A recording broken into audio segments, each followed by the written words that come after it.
नमस्कार विद्यार्थी मित्रांनो, मी HM Jadhav sir, HPT college, विषय इलेक्ट्रिकल टेक्नॉलॉजी, HSC व्होकेशनल विभाग. सर्वप्रथम इयत्ता 12वीच्या वर्गात आपलं स्वागत आहे. एकंदरीतच सध्याच्या लॉकडाऊनच्या परिस्थितीमुळे आपण या वर्षाची सुरुवात ही ई-लर्निंगच्या माध्यमातून करत आहोत. त्यानुसार मी आपल्या पेपर 1साठी, ज्याचं नाव आहे इलेक्ट्रिकल वायरिंग, त्यातील पाठ क्रमांक 1साठी हा व्हिडिओ बनवलेला आहे आणि आपल्यासाठी तो सादर करत आहे. विद्यार्थी मित्रांनो, इयत्ता 11वीत असताना तुम्हाला वायरिंग संदर्भातल्या मूलभूत गोष्टींची, विशेषतः घरगुती वायरिंग सर्किटची ओळख झालेलीच आहे. आता आपण त्याच्या पुढचा टप्पा पाहणार आहोत, ज्यामध्ये आपण कमर्शियल व इंडस्ट्रीयल वायरिंगबद्दलचे डिटेल्स जाणून घेणार आहोत. चला तर मग बघूयात. आपला पाठ क्रमांक 1 आहे इंडस्ट्रीयल व कमर्शियल वायरिंग. मित्रांनो, उदाहरणादाखल तुम्हाला समोर इमेजेस दिलेले आहेत. त्यामध्ये डाव्या बाजूची जी इमेज आहे ती आपल्याला इंडस्ट्रीयल सेटअप दाखवते आणि उजव्या बाजूची जी इमेज आहे ती आपल्याला एक कमर्शियल सेटअप दाखवत आहे. इंडस्ट्रीयल सेटअप म्हणजे नेमकं काय? तर आपण साधारणपणे ज्याला कारखाना, प्लांट, फॅक्टरी, वर्कशॉप किंवा एखादं वेअरहाऊस असे म्हणतो. व कमर्शियल सेटअप म्हणजे एखादा mall, bank, hospitals, corporate office, supermarket इत्यादी प्रकारचे ठिकाण. आता या पाठात आपण नेमका कोणकोणत्या घटकांचा अभ्यास करणार आहोत ते बघूया. यामध्ये आपण कमर्शियल वायरिंगसाठी वापरण्यात येणाऱ्या वेगवेगळ्या ॲक्सेसरीज म्हणजेच सामग्रीचा अभ्यास करणार आहोत. कमर्शियल वायरिंग डायग्रामचा अभ्यास आपण करणार आहोत. विविध प्रकारच्या सर्किटची आपण माहिती घेणार आहोत. संरक्षण साधनांची आपल्याला माहिती होईल. 3 फेज सप्लायमध्ये लोड बॅलन्सिंग कसा केला जातो त्याची आपल्याला माहिती घ्यायची आहे. कमर्शियल वायरिंगची दुरुस्ती कशी करतात, कमर्शियल वायरिंग संबंधी IE नियम, म्हणजेच आय म्हणजे इंडियन आणि ई म्हणजे इलेक्ट्रिसिटी, इंडियन इलेक्ट्रिसिटी नियम, जे काही नियम आपल्या सुरक्षिततेसाठी बांधून दिलेले आहेत सरकारने, त्याला आपण IE नियम असं म्हणतो. तसेच कमर्शियल वायरिंगचे टेस्टिंग व अर्थिंग आपल्याला याच्यामध्ये अभ्यासावयाचे आहे. मित्रांनो, आतापर्यंत तुम्ही प्रामुख्याने सिंगल फेज पुरवठा व घरगुती वायरिंगचाच अभ्यास केला आहे. मात्र कमर्शियल किंवा इंडस्ट्रीयल वायरिंगमध्ये आपल्याला 3 फेज सर्किटचाही अभ्यास करावा लागतो. तसेच या ठिकाणी लोडही जास्त असतो, त्यामुळे अशा ठिकाणचा फुल लोड करंट हा घरगुतीपेक्षा खूपच जास्त असतो व त्यानुसारच तिथे सर्व मटेरियल हे योग्य त्या क्षमतेचे असणे व योग्य ती काळजी घेऊन वायरिंग करणे गरजेचे असते. तसेच कमर्शियल व इंडस्ट्रीयल ठिकाणं ही गर्दीची व जास्त वहिवाटीची असतात. तसेच तेथील उपकरणे जसे स्विचेस इत्यादी अनेक लोकांकडून हाताळले जातात. त्यामुळे तेथे IE रूल्स म्हणजे जे इंडियन इलेक्ट्रिसिटी रूल्स जे आहेत त्यांचं तंतोतंत पालन होणं व सुरक्षेसंबंधी सर्व तरतुदी सुस्थितीत असणे तेथे आवश्यक असते. मित्रांनो, एक लक्षात घ्या की ज्याप्रमाणे एखादा इंजिनियर अथवा ठेकेदार कोणताही प्रोजेक्ट अथवा बिल्डिंगचे काम सुरू करण्याआधी त्याचे प्लान, डिझाईन, एस्टिमेट तयार करतो, तसंच वायरिंगच्या कामाआधीसुद्धा प्लॅनिंग, डिझाईन, एस्टिमेट इत्यादी गोष्टी आवश्यक आहेत. वायरिंगमध्ये सगळ्या गोष्टी ह्या पूर्वनियोजित असाव्यात. मित्रांनो, कोणत्याही इमारतीची वायरिंग करण्यापूर्वी आपल्याला त्या इमारतीचा प्रकार कोणता आहे हे सर्वप्रथम लक्षात घ्यायचे असते.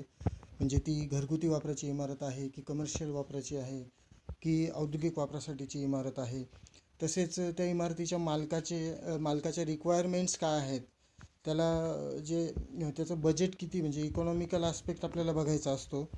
तसेच त्या इमारतीसाठी एकूण लागणारं साहित्य, मीटर्स, स्विचेस, सर्व्हिस लाईन कुठून उपलब्ध होईल, तसेच संपूर्ण लोड किती असणार इमारतीमध्ये, त्यासाठी प्रकाश साहित्य किती लागेल, म्हणजे इल्युमिनेशन कशा प्रकारचं तिथे आवश्यक आहे.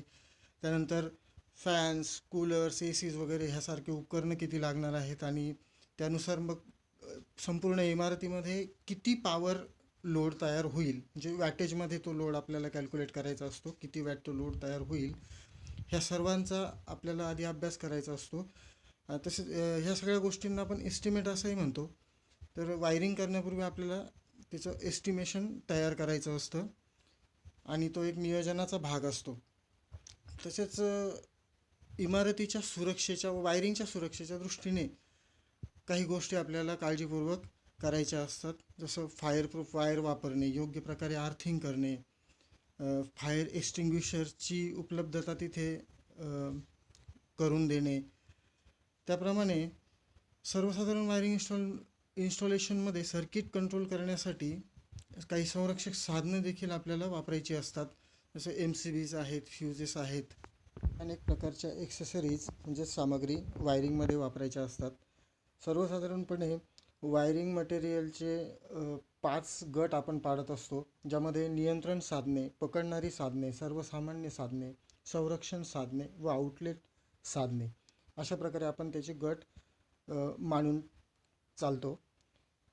तर ह्या प्रत्येक गटामध्ये बघा नियंत्रण साधने असेल. नियंत्रण म्हणजे काय की त्याचं आता स्विच आहे, हा स्विच काय करतो की नियंत्रण करतो. म्हणजे स्विच ऑन केलं तर पंखा सुरू होणार, स्विच ऑफ केला तर पंखा बंद होणार, म्हणून आपण त्याला नियंत्रण साधन म्हणतो.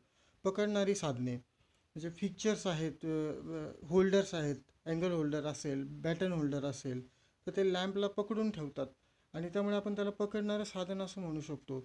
सर्वसामान्य साधने इतर म्हणजे आपण समजा एखादा कंड्यूट पाईप आहे, केसिंग कॅपिंगची पट्टी आहे, तर हे सर्वसामान्य साधनांमध्ये येणार. नंतर संरक्षण साधने जसं आपला MCB असतो जो ट्रिप होत असतो ओव्हरलोड झाल्यानंतर, किंवा फ्यूज वायर मेल्ट होत असते ओव्हर करंट झाल्यानंतर, तर हे आपल्या उपकरणांचं, आपल्या वायरिंगचं, आपल्या सर्किटचं संरक्षण करण्यासाठी ही साधनं असतात. म्हणून अशा प्रकारची साधनं आपण संरक्षण साधनं ह्या गटामध्ये गृहीत धरतो. त्यानंतर आउटलेट साधने म्हणजे काय तर असं सॉकेट आउटलेट आपण ज्याला म्हणतो.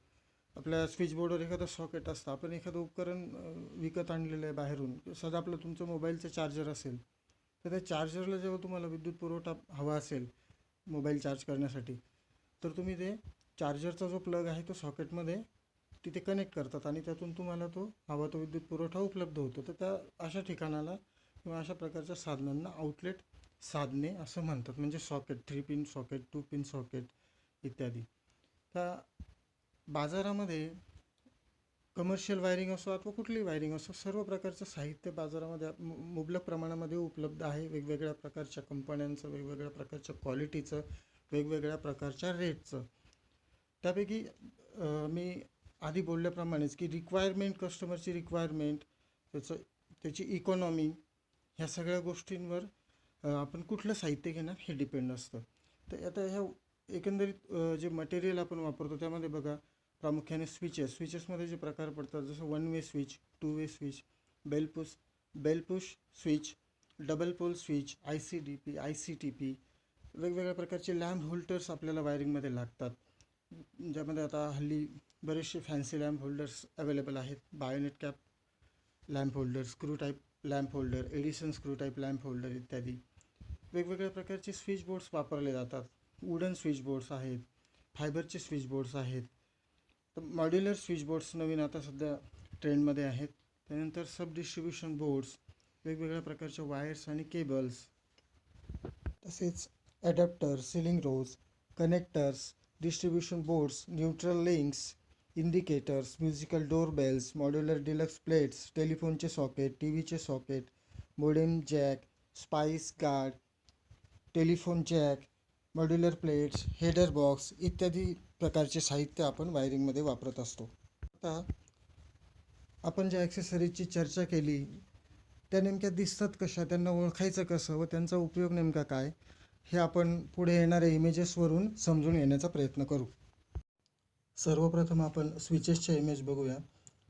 आता बघा आपल्याला 2 इमेजेस दिसत आहेत. डाव्या बाजूचा जो आहे तो 1 वे स्विच आणि उजव्या बाजूचा जो आहे तो 2 वे स्विच. यालाच single pole switch, SP switch असंही म्हणतात.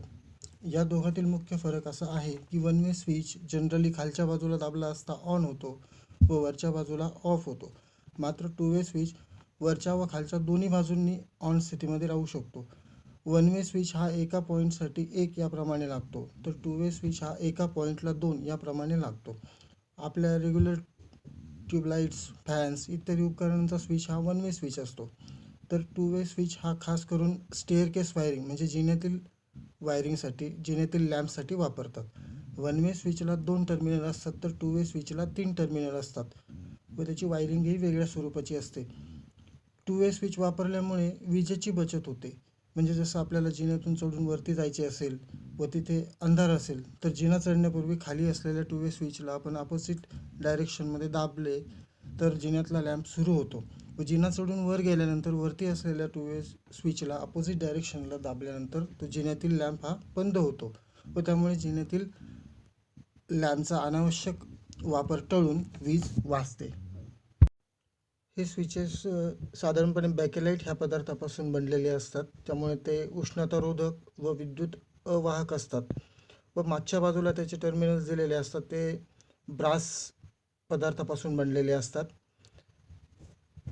टर्मिनल ब्रासपासून बनल्यामुळे त्यांची यांत्रिक शक्तीही चांगली राहते व कॉन्टॅक्ट रेजिस्टन्सही कमी होतो व त्यामुळे स्विच दीर्घकाळ टिकण्यास मदत होते. बाजारात वेगवेगळ्या रंगांचे, वेगवेगळ्या कंपन्यांचे, वेगवेगळ्या रेटचे साधे तसेच मॉड्युलर स्विचेस उपलब्ध आहेत. स्विचमध्ये प्रामुख्याने लिग्रान, अँकर, हॅवेल्स ह्या कंपन्यांचे मॉड्युलर स्विचेस सध्या ट्रेंडिंग आहेत. आता आपल्याला समोर दिसत आहेत ते बेल पुश स्विच आणि सिलिंग पूल स्विच. त्यापैकी लेफ्टला बेल पुश स्विच आहे, राईटला सिलिंग पूल स्विच आहे. बेल पुश स्विचमध्ये जर तुम्ही बघाल त्याच्यावर सिम्बॉलही आपल्याला दिसतोय की बेलचा सिम्बॉल आहे. त्याचा उपयोग हा बेलसाठी केला जातो. तो जोपर्यंत दाबलेला आहे तोपर्यंतच ऑन स्थितीमध्ये असतो. त्याच्यावरचा दाब काढला म्हणजे तो ऑफ होणार. आणि सिलिंग पूल स्विच म्हणजे तो सिलिंगला लावलेला असतो आणि त्याचा तो जो नॉब दिसतोय तो पूल केल्यानंतर तो ऑन होतो, पूल केल्यानंतर ऑफ होतो, म्हणून त्याला सिलिंग पूल स्विच असं म्हणतात. आता जे आपल्याला दिसत आहेत त्यापैकी एक आहे 16 एम्पेअरचा पॉवर पॉईंट स्विच आणि दुसरा जो दिसतोय तो मेन स्विच किंवा त्याला DP स्विच असंही म्हणतो. तो साधारणपणे 32 एम्पेअर कपॅसिटीचा असतो. तर यापैकी जो पॉवर पॉईंट स्विच आहे तो एका कॉम्बो पॅकमध्ये तो उपलब्ध असतो.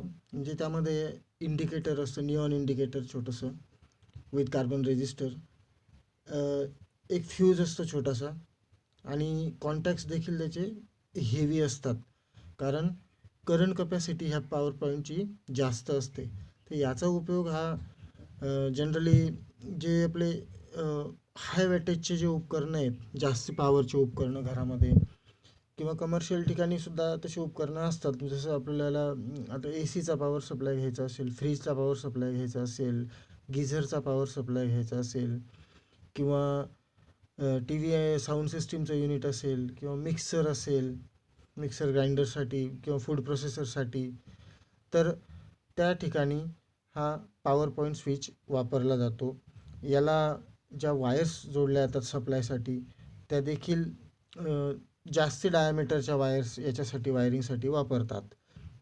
आता उजव्या बाजूला जो दिसतोय मेन स्विच किंवा DP स्विच, तर याचं जे नावच असं DP स्विच का आहे तर याच्यामध्ये डबल पोल स्विचिंग होत असतं.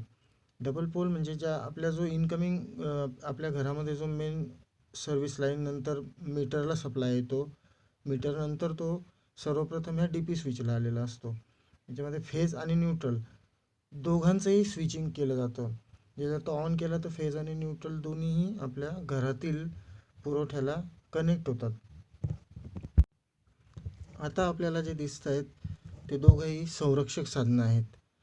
डाव्या बाजूला आपल्याला दिसतोय तो रिवायरेबल फ्यूज, उजव्या बाजूला जो दिसतोय तो त्याला MCB म्हणतात.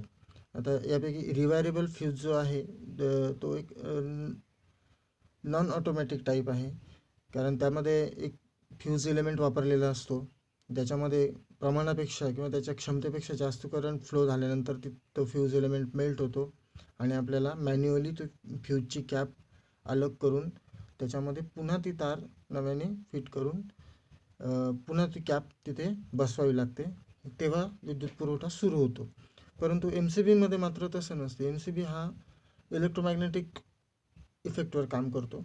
तो ओव्हरलोड करंट सेन्स करतो आणि त्यामुळे त्याचं जे मेकॅनिझम आहे ते ऑपरेट होतं आणि ते सप्लायचे जे मुख्य जे मेन कॉन्टॅक्ट्स आहेत ते अलग करून सप्लाय खंडित करतं. त्यामुळे घरामधील किंवा ज्या ठिकाणचं सर्किट आपण प्रोटेक्ट केलेलं आहे MCB वापरून तेथे ओव्हर करंटमुळे होणारे नुकसान टाळले जाते. आता याच्यामध्ये ज्यावेळेला तो एम सी बी ट्रिप होणार त्यावेळेचा तो जो नॉब आहे तो खालच्या बाजूला आलेला असणार आहे. आणि जेव्हा परिस्थिती सामान्य होणार, फॉल्ट करंट गेलेला असेल आणि बॅक टू नॉर्मल सिच्युएशन आपली झालेली असेल, त्यावेळेला आपण मॅन्युअली तो नॉब हा वरती करून एम सी बीला पुन्हा ऑन स्थितीत आणू शकतो. आता आपण जे बघत आहोत ते म्हणजे एक आय सी डी पी आणि दुसरं आहे आय सी टी पी. तर आय सी डी पी म्हणजे काय, तर आयर्न क्लॅड डबल पोल स्विच आणि आय सी टी पी म्हणजे आयर्न क्लॅड ट्रिपल पोल स्विच. आता यापैकी आय सी म्हणजे आयर्न क्लॅड, तर ही जी लोखंडाची पेटी आहे, लोखंडाला आयर्न म्हटलं जातं इंग्लिशमध्ये, आणि म्हणून त्याच्या पेटीचंच मिनिंग ते आहे आयर्न क्लॅड. आणि डबल पोल आणि ट्रिपल पोल यामध्ये काय डिफरन्स, डबल पोलमध्ये तुम्ही बघू शकता की एका बाजूला लेफ्ट साईडला आपल्याला 2 फ्यूज असलेली पेटी दिसते आणि राईटला 3 फ्यूज असलेली पेटी आपल्याला दिसते. 2 फ्यूजवाली जी आहे त्याच्यामध्ये फक्त फेज आणि न्यूट्रल डिस्कनेक्ट होणार आहेत. आणि ही जी राईटला आहे ही 3 फेजसाठी वापरली जाते. याच्यामध्ये 3 फेज जे असतात आर, वाय आणि बी, ह्या तिघं फेजचं स्विचिंग करण्यासाठी आय सी टी पी हे वापरले जाते. तर हे दोघंही मेन स्विच आहेत, म्हणजे संपूर्ण जी यंत्रणा आहे ती अलग करणे, ती ऑन ऑफ करणे, आयसोलेट करणे आणि शिवाय फ्यूजचं बॅकअप प्रोटेक्शन असल्यामुळे एक संरक्षक साधन म्हणूनही काम करणे, असं ह्या दोघांचा पर्पज आहे. तर जनरली सिंगल फेज पुरवठ्यासाठी आपण आय सी डी पी वापरतो आणि 3 फेज पुरवठ्यासाठी आपण I C T P main switch म्हणून वापरतो. आता यानंतर आपण काही सॉकेट्सच्या इमेजेस बघूयात. आपण बघू शकता की लेफ्टला डोमेस्टिक यूजचे सॉकेट्स आणि प्लग आपल्याला दिसत आहेत आणि राईटला इंडस्ट्रीयल यूजचे सॉकेट आणि प्लग्स आपल्याला दिसत आहेत.